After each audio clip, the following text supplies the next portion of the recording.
just the Lord started speaking to me when Michael started. So, as Victor said, you can have to be obedient when you get something, right? So, it's only 4 verses, but I would like to pray first of all. Father, nothing to do with me. Please open the eyes in spiritual world to see what you want to say. Thank you, Lord, to the Spirit. So this is the Old Testament, by the way. And Elisha returned to Gilgal, and there was a famine in the land. Now the sons of the prophets were sitting before him, and he said to the servant, "Put on a large pot and boil stew for the sons of the prophets." So one went out into the field to gather herbs, and found a wild vine, and gathered from it a lapful of wild gourds, and came and sliced them into the pot of stew, though they did not know what they were. Then they served it to the men to eat. Now it happened as they were eating the stew, that they cried out, "Man of God, there is death in a pot."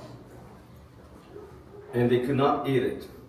So he said, "Then bring some of the flour," and he put it into the pot, and said, "Serve it to the people, they may eat." And then there was nothing harmful into the pot.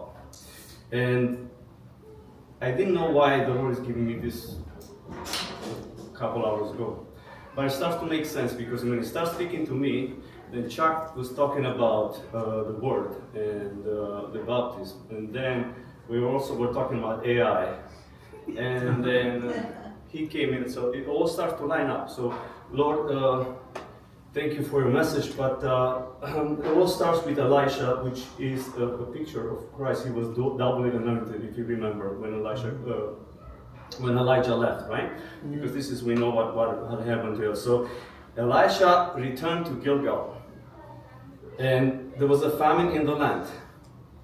And obviously, we know something's going to happen. We know how the end is going to come. And the first thing that the Lord said, do not be deceived. Right? So it's a warning for the church. There's nothing to do with the outside. And it's about the famine, but another famine of food, because if we die, that's a lot, we're going to be with the Lord. But it's a famine of the word, because the deception is coming, right? So this was the instruction to the servant, okay? So while the prophets were sitting before him, so the prophets, the men of God, were sitting there to hear the word of the Lord, right? He instructed and said, "Put a large pot in it, for the sons of the prophets." So the food has to be for the prophets. Put it on, okay? Now, one of them went into the field to gather herbs and found wild wine and gathered from it a lapful of wild gourds.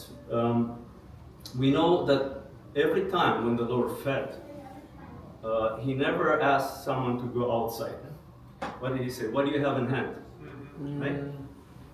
So what do we have in hand? Do we go outside? Do we use Google and AI? Or what do we have in hand? Okay, so he gathered a lapful of wild gourds and came and sliced them into the pot. So the information was sliced, right? And threw them in, though they did not know what they were. How many times we use something that we're not confirmed by the Spirit? Then they serve it to the men to eat, right? So we are serving to the church, right? Here is the food. And thank God, because still are men of God around. What happened when Ahab and Hezekiah met together to go to war, right? It was 400 prophets or whatever it was. They all, "You're gonna win, you go ahead." And Hezekiah picked it up. Isn't there a man of God here? Yeah. Like, what's up with this guy? Is there someone that can speak for the God, right? There is one, but he never speaks right. Doesn't matter if he speaks right or not. Is the word of God or not? Yeah. Sometimes we have to suffer, but is it from the Lord? Okay. So they served it to the men, and now it happened that when they're eating, they cried out, "Man of God, there is death in the pot." So he picked it up right away. And they could not eat it. So when you are in the Spirit, you know it's not right. You picked it up right away. You cannot eat, right? You sense. Christ said they will try to deceive the elect if that were possible. Now, who are we going to believe, right? when it's a check in your spirit, you kind of have to know about it, right?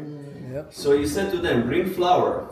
So the man of God, okay, Elisha said, bring flour. So go back to your roots. What is it that you want to bring? The word of God, right?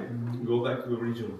Yep. It's going to come some more deception. We always have to return in the spirit and in truth, okay? So through the power of the spirit, we know the word of God. Because yes, we all say word of God, but it also depends how you interpret. But if there are two together, and there are prophets to confirm, not just one. Not because I say or no. There are more than one prophets because there are prophets to confirm that is indeed the word of God, right? Yep. So when that happened, then it's truly pure word of God, right? And then once you put that in a pot and serve it to the people to eat, there was nothing far harmful in the pot. So that was the word. No, that's good. Yeah, really good.